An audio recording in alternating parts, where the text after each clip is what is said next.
Hello, everyone. Today, we are going to explore the most important secret to becoming a fluent English speaker. It isn't about memorizing the entire dictionary, nor is it about mastering every obscure grammar rule. The true difference between a perpetual student and a fluent speaker is a fundamental shift in how the brain processes information.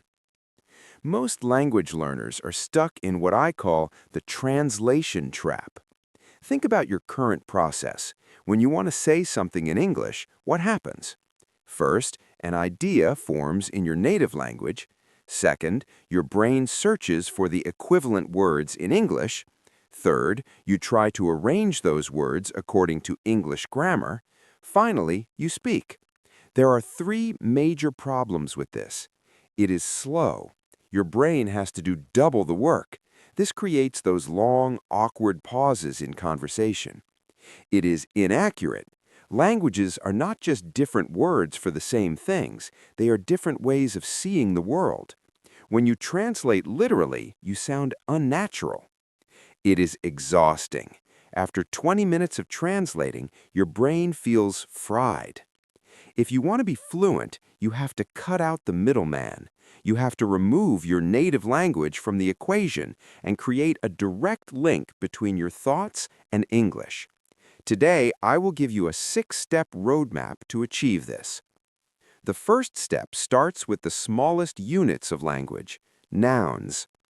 In your brain, you likely have a bridge that looks like this: visual image, table, native word, stole, English word, table. To think in English, you must burn that middle bridge. You must link the object directly to the English sound. The labeling exercise. Starting today, your environment is no longer in your native language. Look around the room you're in right now. Do not see a terraza, see a window. Do not see a kitab, see a book. The goal is to reach a point where when you see a cup of coffee, the word coffee pops into your head automatically before you have a chance to think of it in your mother tongue. Pro tip: if you are struggling with a specific set of words, for example, kitchen items, put actual physical sticky notes on them. For 3 days, every time you touch the fridge or the microwave, say the word out loud.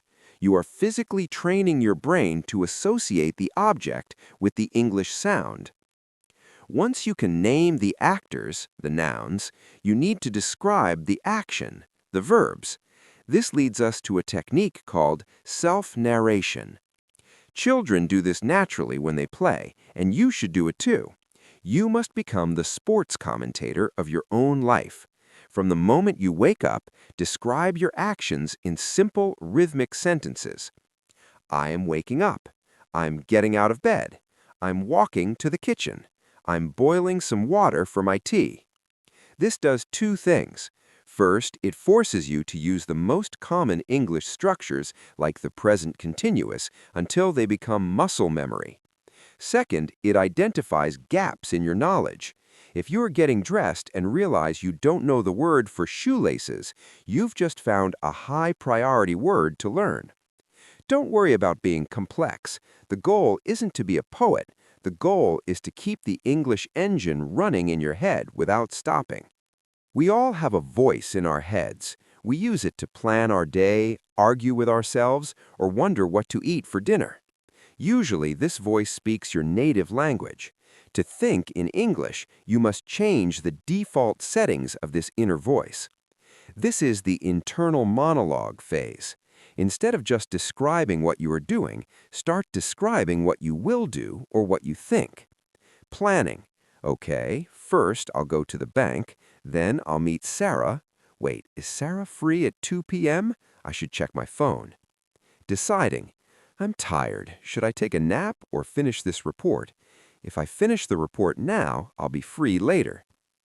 The reason this is so powerful is that it prepares you for real conversation.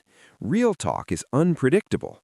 By practicing these internal debates in English, you are rehearsing for real-life social interactions in a safe, stress-free environment. One of the biggest obstacles to English thinking is the bilingual dictionary.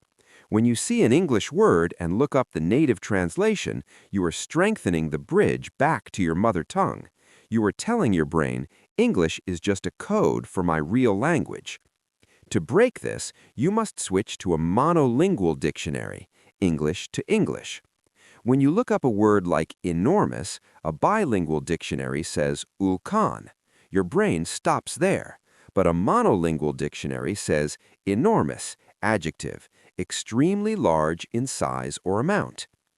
By reading the definition in English, two things happen.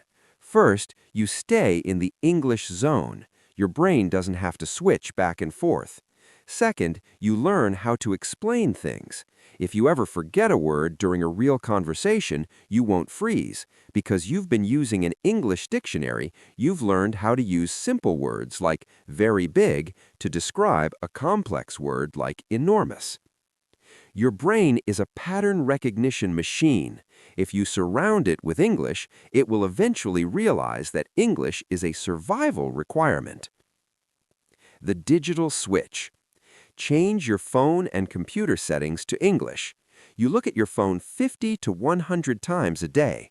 Seeing search, cancel, edit, and delete constantly will push those words into your long-term automatic memory. The art of guessing. When you are listening to a podcast or watching a movie, stop trying to understand 100% of the words. If you hear a sentence like, "The movie was so tedious that I fell asleep," you might not know tedious, but your brain can see the context. The person fell asleep. Therefore, tedious must mean boring. This is how you learned your native language as a child. You didn't have a dictionary, you had context. Trust your brain's ability to guess.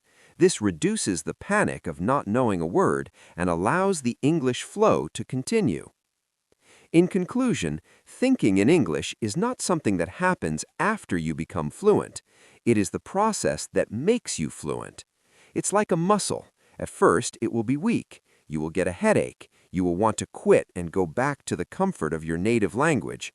But if you commit to a 21-day challenge, your brain will begin to rewire its synapses. Your daily 21-day plan. Morning, 5 minutes of planning your day in your head in English. During the day, label every object you see and narrate at least 3 simple tasks, like making tea or driving. Evening, spend 5 minutes reflecting on your day. What was the best part of today? What did I learn? If you do this, something magical will happen. One morning, you will wake up and realize you had a dream in English, or someone will ask you a question and the English answer will pop out of your mouth before you have time to translate it. That is the moment you stop being a student of the language and start being a speaker of the language. Stop translating. Start thinking. Start living in English. Thank you.